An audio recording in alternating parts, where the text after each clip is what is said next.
Welcome to the Sentimental Twist, where two generations share one love for meaningful spaces and gracious hospitality. I'm Brittany. And I'm Melissa. Let's gather around the table and talk home, hosting, and all things sentimental. Yay! Welcome back, y'all. Oh, welcome to episode 6. Can you believe we've done 6 episodes? This season is over halfway. We're at the halfway point, basically. Yeah. I think we have 4 more shows, and then we'll be take a little hiatus for everybody to get back to school. Yep, for you to get back into the swing of things. So yes. I am Melissa. You can find me at Home with a Twist on Instagram, homewithatwist.com on our website, and Home with a Twist on YouTube. And I'm Brittany at Brittany Shepard on Instagram, thesentimentaldecorator.com, and then Brittany Shepard TSD and the Sentimental Decorator on YouTube. I always say TSD, the Sentimental Decorator, because D can sound like many other letters. Sure. Yeah. And it's been fun to go back. I watch both. I watch us on YouTube because I like to look at our facial expressions. Because we've got some. So if you have not watched us yet, try it because it's kind of funny. We're pretty hilarious. I love how people have said it's like they feel like they're having coffee with a friend. That's good. Or that they just had their most precious friend from out of town stop by. Yeah. So we love that. We want y'all to feel that way. That's the whole point of this, is to feel like we're all just in the same room together and chatting with each other, even though we're all over the country and world, maybe even. So. Yeah, and if you haven't listened to our trailer, I think that's where we share where we're from. So Brittany's from Dothan, Alabama. Yes. And I'm from Fort Worth, Texas. So definitely 2 Southern girls. Yeah. You can definitely tell it in my voice. So. Yep. Okay, so we have a little bit, kind of a longer segment today because we're going to do a deep dive into sentimental decorating and meaningful spaces. And there was an article recently in Better Homes and Gardens called Personalizing Decorating is the 1960s home decor advice we're still using today. And I think the first episode, I might have talked about this book, the Better Homes and Gardens. You mentioned it in the first episode, but it was your blessed we had to share in episode 2. Was it? Okay. All right. Thank you for clarifying that. I think. This is a design book that I think was clearly, because I have my readers, I can see that it was written, copyrighted in 1956 by Meredith Publishing, which still publishes Better Homes and Gardens. Meredith Dash. And it was a decorating book that I think was probably put together for women who were trying to design or decorate their homes. Mm-hmm. And so we talked about that. And this article that just came out in July, I think, is kind of a regurgitation of this because it talks about the idea of personality decorating, aka decorating the way you like, regardless of current trends, is a concept that Better Homes and Gardens first introduced in 1966. You think that they were the ones that thought of it, though? I mean, because this is exactly what I talk about on my Instagram and blog all the time. Yeah, we both do. It's about decorate the way you love and that how it tells your story. It makes you happy. And I guarantee you will go wrong and not like it if you try to decorate that's not authentic to you. You won't be happy with it. I think that's why we are such a disposable country. And you see so much on Facebook Marketplace is because people will buy these fads or buy something that's not authentic to them. And it just never really felt right. And so it ends up at the curb or it ends up at a Goodwill or it ends up at Facebook Marketplace. Yeah. And that's, what the article in Better Homes and Gardens magazine talks about. It's just, we are in this world that's social media, Pinterest boards, which I love Pinterest and I love social media. Sure. I'm a consumer of all of those things and I get a lot of ideas from those things. But it's personality decorating or sentimental style is decorating taking that inspiration but making it personal to you so that it brings you joy, tell something about who you are to anybody that comes into your house.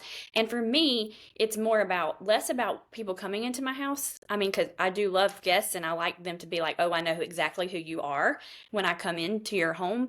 But am here all the time. This is my space. So I want it to be a source of nostalgia and joy and good memories and good feelings. And that's really what personality decorating is. I would think it's Yeah, I mean, knowing who you are in your home. nothing makes me happier than to know I have a completely empty calendar and I can stay home and putter around my house all day. I love to Or on putter the and piddle. or on the weekends when I know I've not been invited to do anything or I don't have any obligations and I don't ever leave.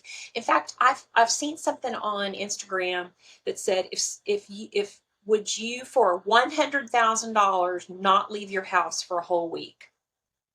I totally would do I it. would do it for $10,000. I would too. Because there are some times that I just clear the week and I'm like, all I'm going to do this week is projects around my house. Mhm.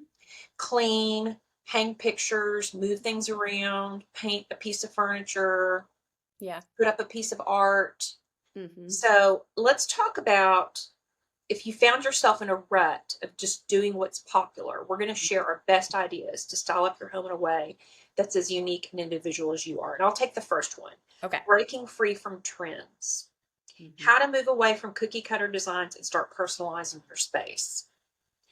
And I think that an example of that is when you go to buy a bedroom set, don't buy Mm. the set. Mm-mm. Just buy the bed, the headboard, and the footboard. Yep. Then the next thing is, and don't try, and I'm immediate gratification. I love for things to just be immediately done. So this is going to require a little bit of patience. But personalize the space with maybe a pair of funky end tables Mhm. or a chair and go and buy some funky fabric Yeah. and not try to buy the entire bedroom set. Just start with what you love the most, and let's say it's a rattan headboard and footboard. Start Mhm. there. Yep. So breaking free from trends, that would be what, and I don't know what are trends right now in bedroom Beige. furniture. Oh yeah, and gray. Shades of oatmeal. I'm That's so what I glad call we're it. finally getting out of the Joanna Gaines grayish. Mhm. And I loved I'm guilty. I fell into that trap. But And at the beginning, I mean, yes, she used gray a lot, and I think gray was. But at the beginning, there was more color in in her fixer-upper houses that were done because I think she was trying to decorate towards the family too. But a lot of the newer stuff now that I don't watch it often because I don't have TV, but it's all that same look. But she's not decorating necessarily for specific people, like it's for different shows and things. But on Fixer Upper, she did sort of personalize it to the families. But yeah, the gray, the oatmeals, like color is okay, people. absolutely color. I mean, or if you step outside is color. Blue of the sky, green of the grass, all the colors that in nature, that worked. Okay. Brittany, what do you want to say? Oh, I'm going to talk about how to incorporate family heirlooms and vintage pieces. This is sort of my MO because I have heirlooms and vintage pieces, and in my home, there is only one quote unquote new piece of furniture, and it's my sofa that I bought off of Facebook Marketplace. So, We're looking at right behind you. no, Okay. these are my mom's settees That's that perfect. I Okay. had reupholstered. Okay. So I have a pair of those in this Oh, room. But old is gold, y'all. People, I love that. That needs to be a t-shirt that you sell. but you know, things aren't made like they used to be. Oh, And just like when you think about dovetail drawers and just craftsmanship of the furniture from the 50s, from the 60s and earlier, before plastic was in everything and before veneer was on everything or whatever. But vintage pieces that you have collected on my Facebook Marketplace or at thrift stores or antique malls or heirlooms, and not everyone has heirlooms. So I like to say adopt someone else's heirlooms because they are at the Goodwill or they are at your local charity shop. Someone loved that and picked that out for their home, especially if it's an older piece, and they cherished it and it ended up there, and you can give it a new story, carry its story on, give it a new life. But they become a part of your story when you adopt an heirloom. And so, I think vintage pieces tell the best stories because they've lived different lives with different people. If they could talk, it would be so cool. But you can make them a part of your story. They can become the things that you eventually hand down if they're loved and taken care of, and they evoke memories for the people that you're going to leave them with. So I think we have a generation right now of young people who don't want their parents' things. And maybe that's because right now a lot of their parents' things might be like from the 80s and things, but I guarantee you there's at least one or two pieces in there. And my advice on that would be, if you, like, for example, if I had known your precious mother and you were like, look, we're having an estate sale and, it's really stressing me out that I've got to get rid of a lot of her things and I just can't keep everything. I guarantee you, if you'd had a friend that said, can I come to your mom's estate sale because I would love to have one of her pieces, that would bring you so much joy. Oh, yeah. To know that someone you loved was going to get a piece that your mother loved. And that goes back to that chair that I shared in our previous episode about what's in my home, what has a lot of sentimental value, was my mother's best friend's slipper chair. And Peggy listened to that episode and texted me and said, I'm in tears in a good way to know that you talked about my sweet mother and that you have her chair. So honor your friends who are going through this journey like you and I have of losing our moms. And when appropriate, like I wouldn't say, as soon as the funeral's over, you're like, hey, can I come over and pick through your mom's stuff? I have that. Yeah. But when it comes up in conversation, if your friend is like, I don't know what to do, I'm having an estate sale, or I need to find a home for a lot of my mom's things, it's not going to fit in my house, say, I would love to come and help you. And maybe if there's a piece that you'd be willing to sell me, I'd always start with sell, because you don't know the situation. He or she may need the money. But Anna has a few of my mom's things. My best friend Anna. I think I may have said this before, but she has a few things in her home that were my mom's, and it's special. So it is. It's very special. Okay, let's talk about my favorite, which is color and texture as self-expression. I know I've talked about my ladies' lounge so much, and I haven't shown y'all yet what it is because I still have some work to do. But my mother's motto, and it's a common expression, is go bold or go home. I like and it. She loved color. She loved to wear, her favorite lipstick was called Volcanic, and it was a coral red. And when she died, and my mother was living with me at the time when she passed away, and I went through her vanity, she probably had 6 or 7 tubes. It's a Revlon color, if I'm not mistaken. Revlon or L'Oreal. But I love to have a room where nothing matches, but it all goes together. Yeah. Bold curtains. I have a splash of animal print in most every room in my house. That's a good tip. I mean, animals blend in nature for a reason, as a self-preservation. So it's going to go in your house. I have an animal print love seat in my ladies' lounge. And the curtains are kind of a dark emerald green with lemons and birds in them. So yellows, navy blue, green. And I don't know, it just all goes together. But whenever you can find an opportunity to add a splash of color, Better Homes and Gardens, their philosophy back in the 60s were always find opportunities for pops of red. Oh. And I know in a previous episode, you always talk about a pop of black. Black. Yeah. So there's nothing wrong with color, people. It's in nature. Don't be afraid of color. Start small. Maybe it's just a picture of something. Botanical or something. Yeah, a botanical with a red poppy. Maybe it's a pillow. Maybe it's a lampshade. Yeah. So I love a printed lampshade. That's for sure. Yes. An animal print lampshade. Yeah. Can we talk pattern a little bit? Because I know Yes. that trips people up sometimes, and it Yes. trips me up. Yeah. I so I think I don't know. I probably should have looked this up before I started talking about it. But when it comes to mixing patterns, I think I read somewhere a solid, a floral, and a stripe will always find its way, can always find its way into a room and be in cohesion with each other.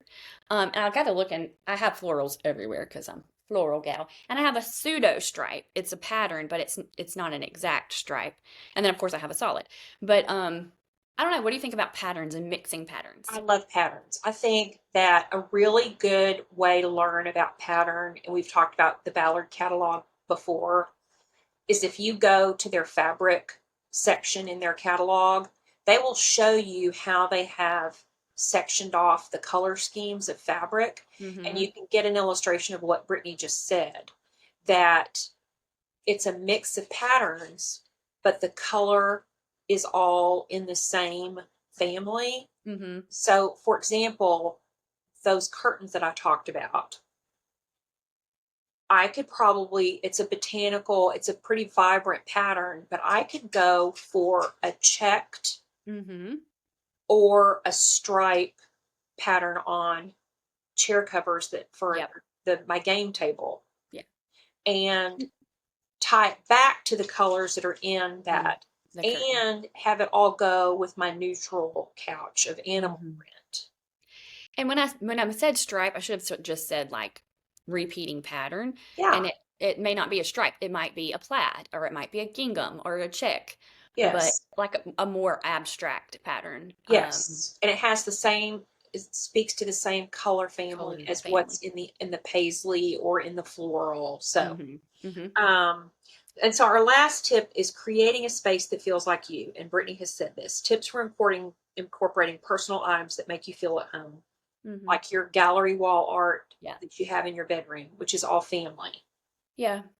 One of the things, when I've talked about this a little bit on Instagram, when you're trying to create a space that feels like you, I have I have a formula when I'm doing a vignette. Ooh, tell us what that is. It's something living, even if it's fake. Okay. So even a faux orchid or um, an arrangement, a faux arrangement, but I have a lot of faux orchids. Something living, even if it's fake. Something sentimental. So a family photo or a trip memento, a trip artifact that you went on a fun trip. A piece that was your grandmother, a little trinket that was your grandmother's, like a shell box, or I don't know, anything that's sentimental.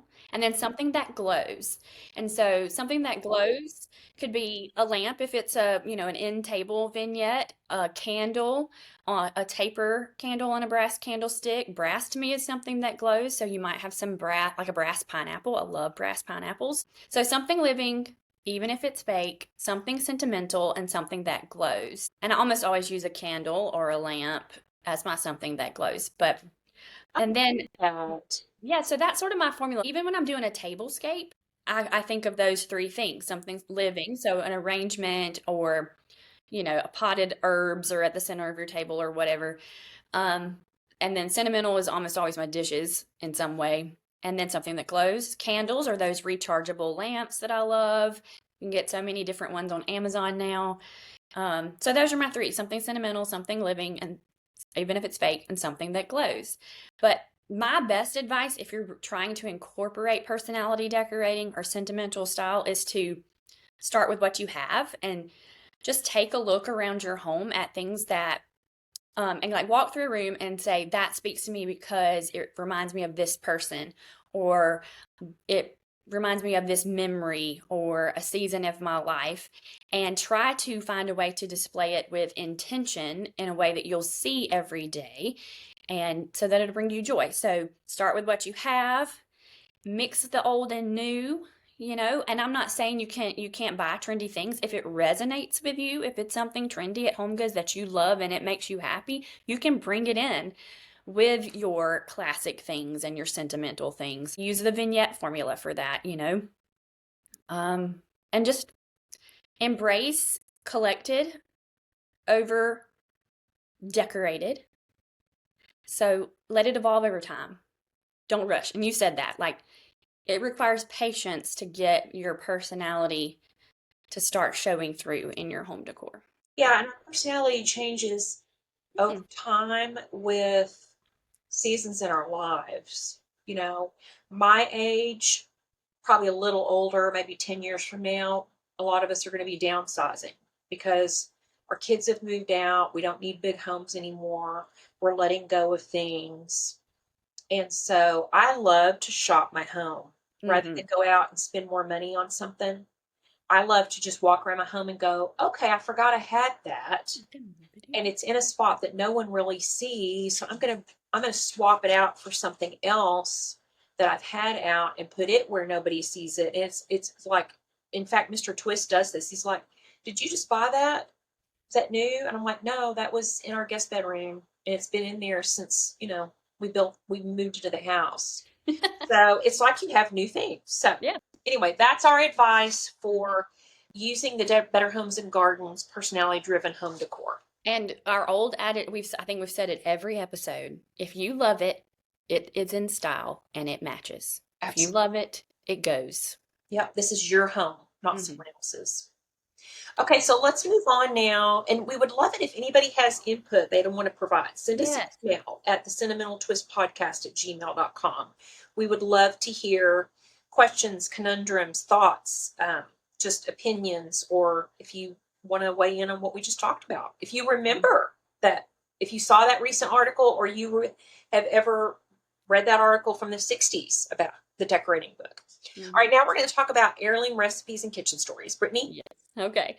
We're going to talk about church cookbook treasures. Praise it, raise it. I love church I cookbooks. have about 6. Oh, My mom's and grandmother's, and they're from all different churches in our area. And the pages are full. I have to keep them in Ziploc bags oh, you do have because some they warm. are well loved and Yeah, well used. yeah. But there's some really good recipes in there, and there's some really weird recipes in Hmm. church cookbooks. And we've alluded to this, I think, in our very first episode, the intro episode, we talked about some weird recipes that you might find in church cookbooks. I have a list. So, I pulled well, I said I have about 6 of them. I pulled one that is from one of my local churches that I grew up in Colquitt, Georgia. Um, and then I also pulled just this little clipping from the bulletin of the actual church that I attended, and it doesn't have the date, but it's before our zip code changed, and our zip code changed in the 90s sometime. Okay. And I And can tell so it's an old bulletin because it looks it's typewritten. typed, yes. Yeah. So it was from September of whatever year this was, and there's a lime salad recipe. Ooh. It sounds okay until you get to the Oh, darn 4th it. or 5th ingredient. Which is mayonnaise, I bet. Yeah, and And milk. more Miracle Whip. It's milk and People, so don't this ruin. is from my church that I grew Okay. up All in the right. bulletin. Okay. So Macedonia Free Will Baptist Church, Colquitt, Georgia. Okay. 2 small boxes of lime jello, 1 cup of hot water, 1 small can of crushed pineapple. Okay, we're good so far. Yeah, and then this one is questionable. 1 container of cottage cheese. No, If it was cream cheese, okay. And then here we go. 2/3 cup of milk, no, 3/4 cup of mayonnaise, no. and then a pinch of salt. What? Why? Why? So mix it all together and chill for 3 to 4 hours. Okay, so that's one. But then in the cookbook that I was mentioning that I pulled out, this newspaper clipping fell out, and Okay, it has recipes. So this was my grandmother. She saved this. okay. And what's the date on that newspaper? Let's see. Oh, December 1984. I was 2 months old. Okay. Uh, okay. Tomato aspic. No, You know no. tomato What? aspic? Whoever invented that needs to be imprisoned. I Tomato know. aspic is nasty. I'm sorry if anyone out there, it's like your top go-to food. I won't eat it. How is it anybody's top go-to food? It can't be. It cannot. If y'all don't know what tomato aspic is, let me Ugh, just read this recipe to you it's very quickly. barf. Okay, so it's 1 box of lemon jello, 1 cup of water, 1 pint of tomato juice, Mhm. a half a cup bell pepper, half a cup of Oh, celery, 1 small onion. So you dissolve the Jello in the boiling water and then you let it cool. Then you add the tomato juice and the diced bell pepper, onion, and celery. And then you put it in the refrigerator to congeal, which that word is not fun to me. If desired, add a pinch of salt. When you have, oh wait, never mind. It's going on to another recipe. Like it You all runs on ever together. had this recipe like folded so that that was Yeah, front and center? So she was going to make that. I hope not. You know, here's the thing is I have never made it and I'm going to go out on a limb and say I'm going to make it and do a reel on it Okay. and then I'm going to taste it live. Don't. There's a guy on Instagram. Terry, I don't know what his, I is he a can't, he black, is used he to a black be, guy? no, Okay. There's one named Terry and I can't think of what his, let me see if I can pull it up. And he's like in the background going, oh no, oh no. no, No, no, no, no, no. no. There's another one that he Terry used to be K. a vintage reseller, but his videos like this started hitting a little bit more, and so he switched it to his name, and I cannot think of it right now, but he does the vintage recipe rewind kind of thing. It's hilarious. Yeah. This guy's name is Terry K. I'll have my And phone in here to look. he does other funny things, but there's one account, Josh and Mama, where the mother makes the most wretched meals. And the son is like, I don't know that you want to be taking Cheese Whiz and adding it to tuna. And so Terry's on the other end Uh-huh. going, call the police. This is not, no. What? It's so funny. I'm going But to do no, that. That's my challenge is I'm going to make a tomato aspic on Instagram. And I'm going to okay. say, look, I'm going to start and pretend I've never had this before. And really, honestly, I can't tell you the last time I had tomato aspic, but I know even if I've never had it, I wouldn't like it. I've never had it. And it's funny that we were talking about this because I went to, if you've ever heard of Sean of the South, he's a writer here in Alabama, but his stuff goes out on Facebook a lot. But I went to one of his shows here locally. Our opera house had been renovated, and he was one of the first. He was the first to play in the new renovated opera house or to do a show. And he is a storyteller and a musician, and he talks a lot about like growing up in country church and things like that. And he told a story about tomato aspic, and I mean, I was rolling because mm, it was hilarious. But look Do Sean of the South up if you have not heard of him. I'm looking at him now. Yeah, how funny. Okay, I'll have to give him a follow. Sean Dietrich is a Hmm. columnist, novelist, and musician and construction worker known for his commentary on life in the American South. Okay, I'm going to give him a follow. Yeah, I don't. Tomato aspic sounds like maybe it was something that was invented for like a hotel. I don't know. Okay, we're Yeah. going to move on. Okay. So my cookbook is Westcliff Village Fair, Westcliff United Methodist Church. Hmm. This was the church my parents moved over to from Meadowbrook United Methodist when they moved over to the southwest side of Fort Worth. And what I love about it is that when I flipped through here, I recognized so many names of my I mother's love that. friends. Me too. I was the same thing. Yes. And also my mother's handwriting and some Yep. things, that little recipes she stuck in there. And my grandmother, she wrote her name by the ones that she made.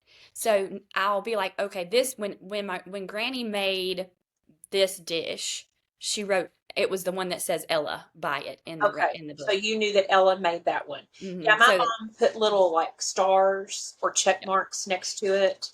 I didn't, when I flipped through here, I didn't find any just like that sounds terrible.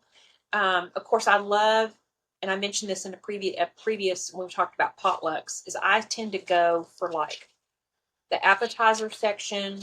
In fact, the very first one is a 7-layer dip from Kay oh, Nader, who's my sister's, one of my sister's dear friends. That's my uh-huh. sister's age. But I just love any of the appetizers. I love the cold salads, the soups, The the 7-layer salad. 7-layer salad. Yeah. Mm. But I did look up a website that I thought Oh, we could get some grins for 21 vintage recipes that I can't believe anyone in their right mind ever ate. So I won't go through all 21 because some of these, this First one is it's an advertisement. If you want to be happy when company comes, build an easy, low point cost menu around this super supper salad loaf. Mm. Okay, anytime you use the word loaf, I'm not going to go for it. Nope. Here's how to make this super salad loaf. You take a 1.5 pound piece of bologna and you hollow it out.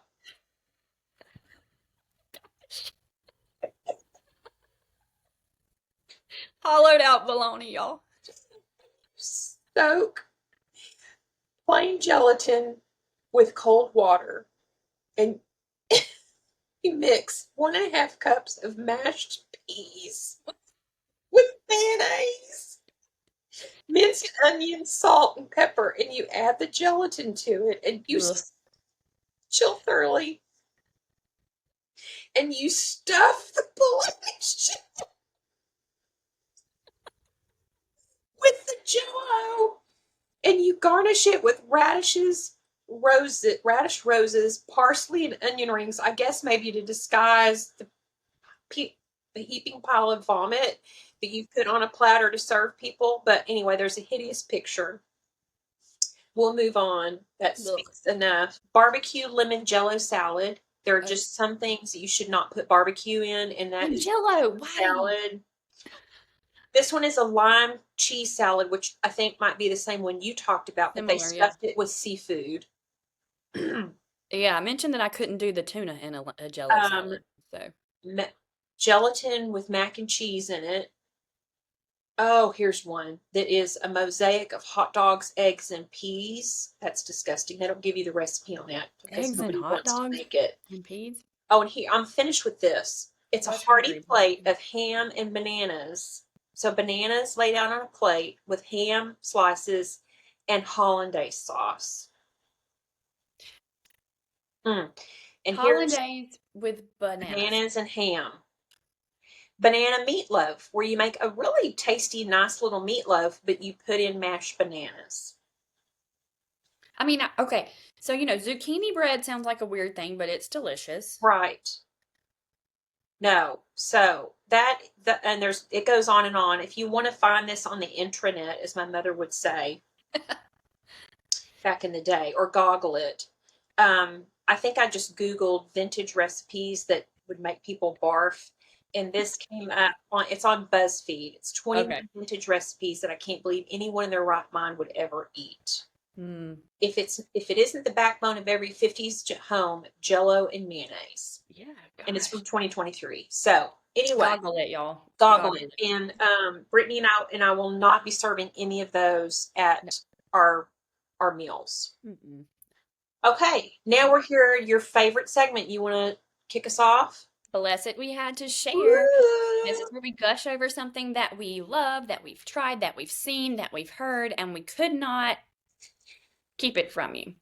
Do you want to go first this week? Sure. Okay. So, I love for my house to smell good. Who doesn't? You know? And I have some of my favorite candles are from my friend Catherine White Art. Mm-hmm. She makes and her candles smell beautiful. One in particular is peony smelled, and the label is her original artwork. Mm-hmm. But when I want to have all systems go, I have diffusers in pretty much every room in my house. And I love diffusers because it's a safe way to fragrance your room without having to worry about a candle. Mm-hmm. So my newest obsession is the brand is AirScent. Oh. Got this on Amazon. Okay. It's a hotel. They have a whole line of hotel fragrances. Mm. So depending on which hotel you want it to smell like, I chose the Ritz-Carlton. Mm. And what it is, if I remember the description, it's got lemon, bergamot, and something else in it. So it smells really clean. Mm-hmm. And I have it going in my house right now. So it's AirScent Hotel Fragrance Oils, and this one's the Ritz-Carlton. They have them for all the Hyatt, for all, I can't think of the hotels off the top of my head. High-end. Yeah, the high-end boutique hotels. The Westin. Westin's usually white tea. That's kind of their signature. But I tell you what, this smells so good. I have a diffuser going in my living room, in my kitchen, and my bathroom, and my bedroom this morning, and I put this in it, and it's on sale right now on Amazon. So, Okay. and this is the 120 milliliter size. I think it's the 4 ounce, but this was about, they have a coupon right now for 20% off. So I think it was maybe $30, but you only put in like But it lasts a while. yeah, you only put like 3 or 4 drops in. So that's my new fragrance. Okay. I love Yeah. that. So what's yours? Mine is my favorite thing to watch. We talk about this a little bit, but I don't really watch TV Yeah. much, or it's not that I don't like it. It's I don't want to get sucked into something that I can't stop watching and not go to bed or waste a day away because I'm binge watching a TV show, because that's Yeah. just how it is now. Yeah. When you don't have like a season of shows that only comes out once a week, you can just sit there and waste time, and I like to be doing something most of the time. Yeah. And resting proactively, and to me resting proactively isn't using my eyeballs as much. So my favorite thing to watch is Gardener's World from the grand old UK. So Gardener's World, I started watching it on Amazon, the old seasons during COVID, and then I love it so much that I subscribed to BritBox to watch Gardener's World. It's a weekly show in Britain, and it's hosted by this wonderful gentleman, Monty Don. And he is the kindest, just soothing. I love to watch him. It's set in his garden, so Oh, he's gardening, but then it cuts to like different, the RHS, the Royal Horticultural Societies, gardens at castles and country homes, and they tour those, and then they tour gardens of people that collect different plants that are, specific to one species. During COVID, they started having viewers send in their gardens, and they still do that. But it's just it's on BritBox by Friday night here. It airs Friday night there.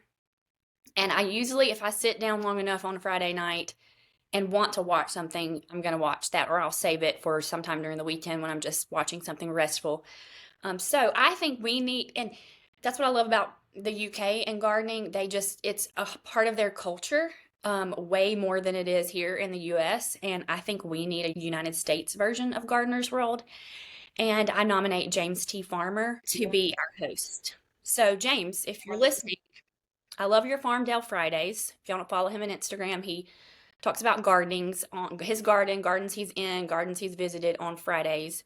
But I think he would be an excellent host for our Gardener's World, because it could also go into home design and floral arranging, because he's good at that. So I love his books. I know, me too. My They're my sis- most inspirational my ones to sister look has at. gifted me a lot of his books as she's kind of downsized and parted with things. So I'm a lucky recipient of. In fact, I was just looking through one yesterday, but I didn't know that he did a Friday segment about gardening. It's in his stories, and Okay. there are some Fridays that he doesn't do it depending on things, and sometimes he does Farmdale Fridays on Saturdays. Yeah. But he'll walk through his garden and give you tips and talk about what's growing and what's blooming and what to be doing in the garden right now. And recently he was on a trip in the UK, so he did Farmdale Fridays in the gardens in the houses that he was staying at, or I think he stayed in like a hotel that's in an old country house, like a castle that had a garden. Does it give So you it's a lot of really, inspiration for mhm. your own garden? Because I know Yeah, your and garden, you're kind of making it into like a little cottage garden. that's my whole goal, I hope. Yeah. And then he's in Georgia. Our zone is very similar, and so it's helpful for me, his tips. So, That's but great. Well, I'm gonna have to check that out. I gave Mr. Twist BritBox for Father's Day because his family heritage is his parents are English. They're deceased now, but he's first generation American. So he loves all things Anglophile. mhm. And I said, you know what? You don't need anything. None of us need anything anymore. What if what would you think about? Would you like a British subscription of either BritBox or what's the other one? I can't think of it, but Acorn. oh yeah, that's right. Yeah. And so he said, yeah, sure. So I actually got him both of them. Now he can just sit to his heart's content and watch he loves to watch British mysteries. Oh yeah. Yeah. Mhm. like I can't even tell you what they are, but he's seen every single episode 4 or 5 times over. But he Mhm. might like to watch, and it's Gardener's World. Gardener's World, and it's Okay. been going, I don't know, 70, 60, 70 years, Oh, but really? it's had different hosts. It's like a thing, like most people watch it still, Okay. All right. So you we'll have know, to watch that. Okay, in the that's UK. great. All right, we're going to shift gears now to Porch Talk, your other favorite segment, where we take a quick fire questions, share even quicker answers, and let you peek behind the screen door to see who we really are. Mm. So I always start asking the questions first, and then Brittany answers, and then we switch. Mhm. Candles, simmer pot, or open windows? Candle, I'm a candle girly, but I'm moving towards clean candles. And I do like a diffuser. I have diffusers. But with my candles, Anna gave me one of those candle lamps Oh, for yeah. Christmas. Do you like So those? I do. It does. The fragrance permeates, I think, more than if you're just lighting the candle itself. Okay. I And I like that. feel it's a little bit safer because you don't have an open flame. Sure. Okay. I So love that. yeah. Candle lamp. I always like to take notes on the things that you share. And I do simmer pot, but mostly around holidays. Right. Yeah. So. What's your guilty pleasure show or movie? Well, I talked about Gardener's World, but I don't think that's a guilty pleasure. Mm-mm. And like show, I watch Parks and Rec over and over again. But I'm honestly, my guilty pleasure is a podcast. It used to be the Murdoch Murders podcast. Oh, yeah. And see, that's the first It's a time I good one. I didn't get into podcasts until the Murdoch Murders podcast. And I still follow the show. It's not called that anymore. It's called True Sunlight, but they take different cases in and around South Carolina and some other places too, but they're in South Carolina. And I it's my chore or Yes. so like I'll play it and I'll listen to the episode and say, "Okay, I'm going to fold all the laundry and put all the laundry up and I can stop when the episode is done or whatever I'm cleaning or doing." Have Um you ever, or did you ever listen to the Murdoch Murders is more recent? So this would have been Dr. Death. I didn't listen to that. Oh, you got to find that one. Okay. The It's other one I based. listened to was the Scamanda one Oh, about yes. I oh, haven't, and there's also a Netflix series on her. oh yeah. That one. But on the Dr. Death, they made it into a limited edition series, and it had Connie Britton in it. Oh, And so okay. it's based on a true story. But the podcast came out first, and then they made the miniseries into it. Hmm. And it's I think like, that's the same with the oh Scamanda. my gosh, yeah. Okay, favorite room in your house and why? The one I'm in, I call it the camellia room because there are 7 prints of camellias in this room. It's colorful. It's my colors that I love. Peachy pinks and corals, emerald greens, blues. The camellia is my favorite flower, I think.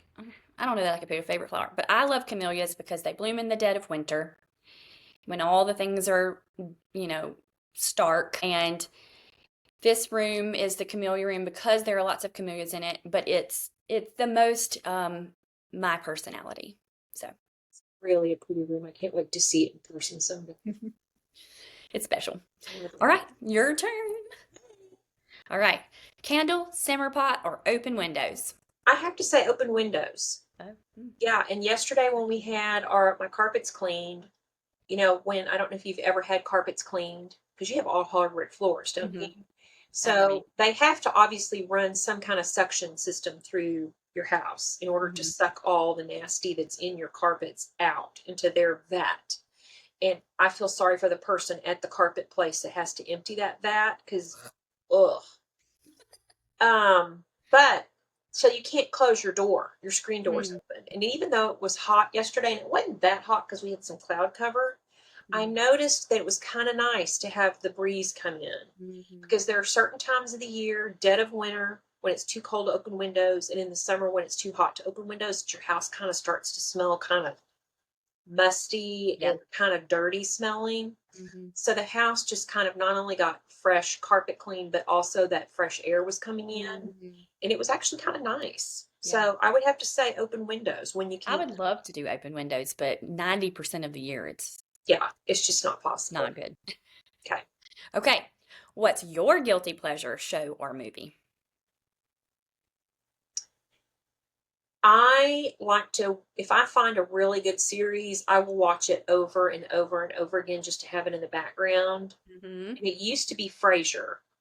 Oh, yeah. because Frasier is so funny. And I would just have it on, especially if I was doing a lot of projects around the house. But then I've kind of switched to The Rookie, Okay. which is a show that's been on for 7 seasons, which I love anytime someone turns me on to a new show, and I know I've got lots of seasons. Mm-hmm. I recently binged The Middle and watched all the episodes for that. Mm-hmm. I binged Abbott Elementary, How cute. Yeah. which you would love if you've not I think seen I would. it because of your school background. Mm-hmm. I just like having something on in the background when I'm working on something that I Mm-hmm. can laugh or stop and take interest in. Mm-hmm. So guilty pleasure would probably be rom-coms or uh, detective mystery Mm-hmm. solving. But I like The Rookie because it's not real.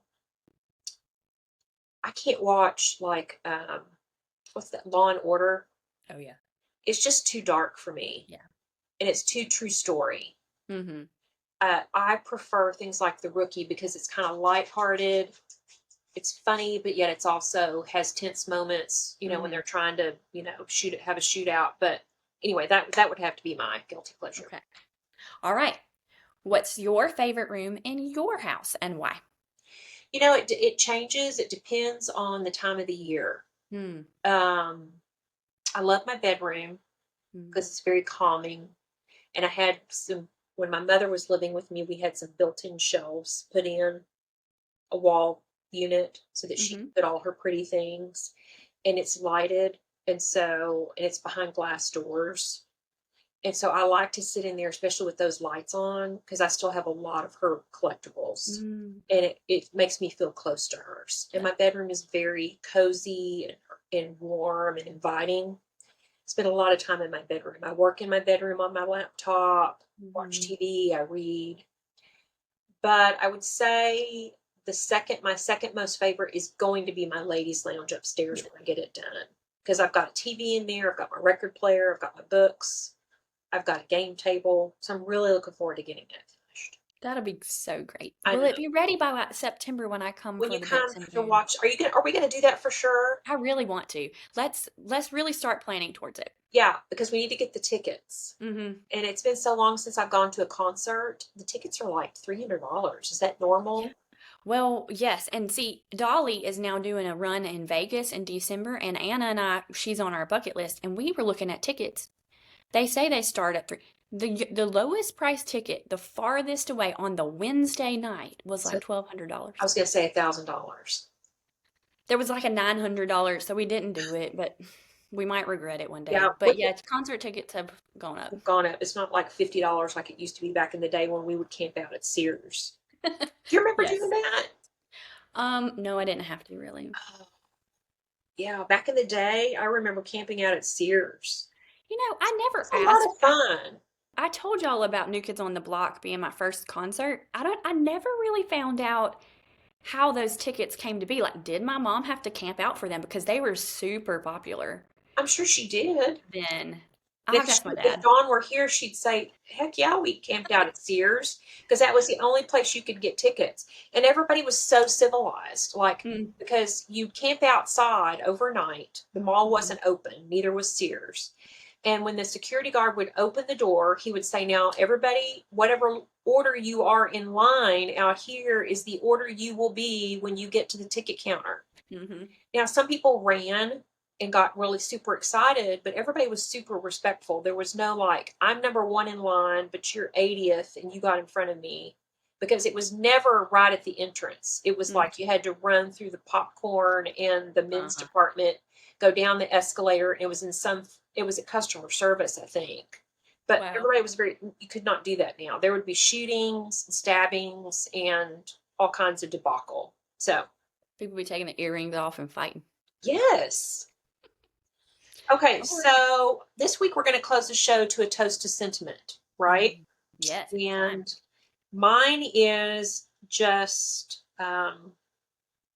kind of a summary of what we talked about when we kicked off the show. It was about Mm, sentimental home and making yeah. something your own. Let's toast to the power of preservation, Oh, I love of that. saving not just the recipes and linens, but stories and Mm, laughter.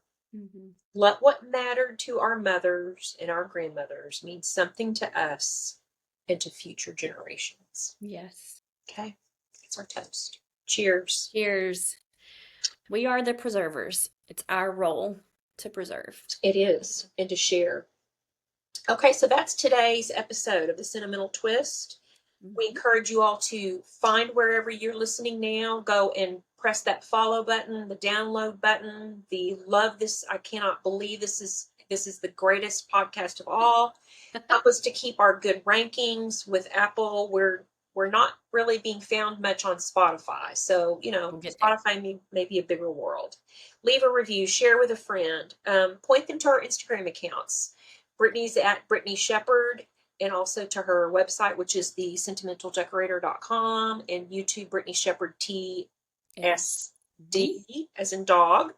And on me, for my Instagram, it's Home with a Twist, homewithatwist.com, and Home with a Twist on YouTube. And send us your ideas, your stories, your feedback, your conundrums, your quandaries, your questions at thesentimentaltwistpodcast@gmail.com.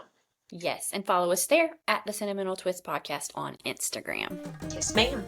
Thank you for joining us on the Sentimental Twist, where we believe every space tells a story, and every story deserves a place at the table. Until next time, keep things cozy, collected, and a little bit sentimental. Bye, everybody. Bye.